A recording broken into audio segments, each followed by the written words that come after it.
my first set of midterms, actually, alhamdulillah, most of them went well, but after the first set of midterms, I just completely started slacking off. So I stopped attending classes because it was conflicting with like my extracurricular activities and events. I also submitted one of the assignments late that I was really stressed about. For time management, it just dawned on me how many classes I missed and how behind I was.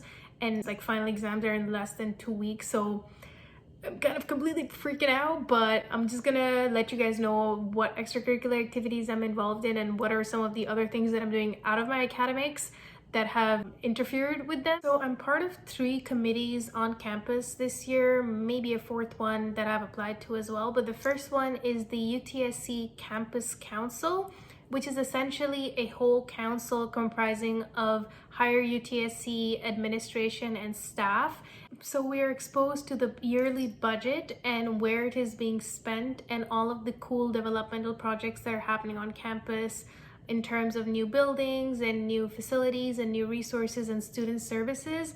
And there's a lot of important people that you can meet there, and you can also raise any concerns as a student. Unfortunately, these meetings don't happen very frequently. It's literally just once a month, so there's not a lot of impact or change that you can bring. It's more so just being informed about what the university is up to and what their plans are and what they have achieved. Next is the Academic Advising and Career Center Advisory Committee. So essentially, we are voting on the priorities of the year, which programs, initiatives to prioritize and to focus on, etc.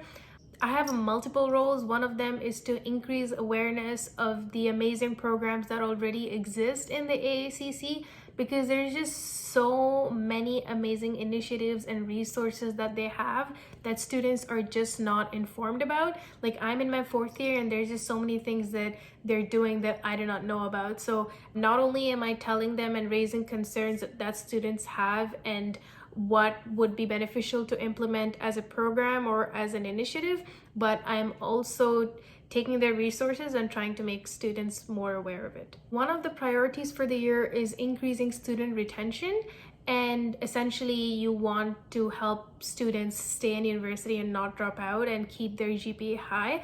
I believe that student retention can be improved if people are just able to make more informed decisions about what courses to select, because right now the course adjustment deadline, so the deadline to drop your courses or make any changes, is literally just 2 weeks into the semester.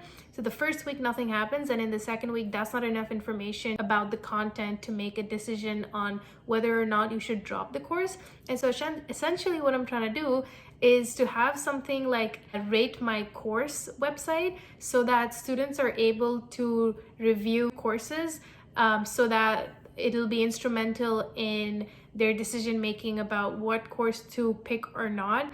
Another thing that I'm trying to work on is also a notes repository, where students are posting their notes about a specific course on the multiple topics, and other students that want to take that course in the future or are thinking about taking that course are able to look at the content and look at the notes, so that they can know whether or not they really are interested in that course and whether this is a course that they really want to take. Because oftentimes what happens is that in the first 2, 3, even 4 weeks, you don't really get into the nitty-gritties, and then later on you realize, holy shit, like, I'm not interested in this, or I'm not good at it. And as an international student, you can't really drop the course after 2 weeks, because that means that you lose 30% of your fees, which amounts to a significant amount of money, because we pay $6,000 per course. So we don't have the privilege of just dropping courses like that.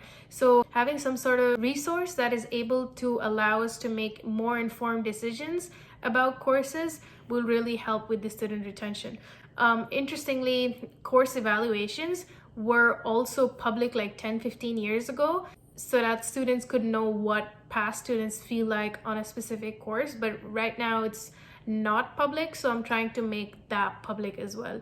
Of course, all of these are not possible in just my role in the AA&CC. I need to be working with multiple people, including Registrar's Office and SCSU. Another thing, speaking of the registrar, that I want to do is also have recordings for all courses beyond 7 p.m. especially in the winter, it's just so cold and not convenient and not safe for people to be commuting so far to university after 7 p.m. So we should definitely have recordings for courses that have classes after 7. I am also trying to work in improving the neuroscience program, so having more D-level and C-level offerings and having things like discussion forums for every single course, not just neuro, but definitely for neuro as well, because discussion forums is really going to help students that have anxiety or have low confidence in approaching the professor. It will also make things easier for the professor themselves because students are not bombarding the professor with the same questions. It's going to be on the discussion board. If people have similar questions, they'll just see it. Students can also answer questions from other students, so it really fosters that learning experience. And so there's just a lot of benefits for discussion forums, and it's crazy that not every course has it, and I don't see why not. And just being part of the AA&CC in general gives me a head start on important career-related events that are going to occur. Because again, a lot of us are not aware of it, but being in that space really allows me to be more informed. Like for example, because of the AA&CC, I got a head start in learning about the law firm visit that we were supposed to have. And so there were around 20 to 25 students that were going to the law firm to get that sort of in the field experience, and so I was one of them, alhamdulillah, and that was a really enlightening experience to have. Okay, next up we have the International Student Center Advisory Committee. So if you guys did not know, I'm an international student, and as part of this committee, again, my role is to make students aware of all the resources that are available in the International Student Center, but also advocate for international student rights and make their concerns feel heard. One of the main concerns, obviously, is the enormous amount of international student fees, tuition fees that we pay. We pay 10 times the amount of domestic students, and it increases by 2% every year. But I don't think that it's something that they're going to reduce, unfortunately. So really what I can try to do is by trying to connect international students with external financial aid opportunities. I'm also looking into how the transition process into Canada and into university as an international student can be made smoother. There's a lot of things to consider, like the SIN and a SIM card and a bank account and just a bunch of things like TTC and all of that students have to navigate when they come into a new country. And so right now we have a first year peer program, but that's not tailored to international students. It's very generic. So essentially what we're trying to do is improve the first year peer program so that it is more specific and helpful towards international students. By the way, all of these things are just things that I'm trying to do with the help of multiple other people in a very short period of time. It might happen, it might not happen. It's very ambitious of me, but I'm gonna keep it real. Just because I'm working on it doesn't mean that it's gonna happen, and that's okay as long as I'm trying.